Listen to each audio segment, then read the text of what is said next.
good morning welcome to 99 TV నేను మానస బులెటిన్ల ముందుగా headlines ఇవాళ నెల్లూరు జిల్లాలో పవన్ పర్యటన ఎన్నికల ప్రచార సభల్లో పాల్గొననున్న జనసేనాని గుంటూరును అన్ని విధాలుగా అభివృద్ధి చేస్తాం తోట చంద్రశేఖర్ను గెలిపించాలన్న పవన్ కళ్యాణ్ నేడు తెలుగు రాష్ట్రాల్లో నామినేషన్ల పరిశీలన ఈ నెల 28 వరకు ఉపసంహరణకు గడువు తెలుగు రాష్ట్రాల్లో హోరెత్తిన ప్రచారం పోటాపోటీగా నేతల విమర్శనాస్త్రాలు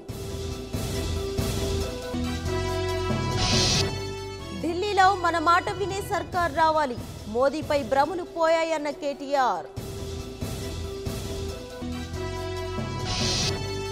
రాజస్థాన్ రాయల్స్ పై కింగ్స్ 11 విజయం 13 పరుగుల తేడాతో గెలుపు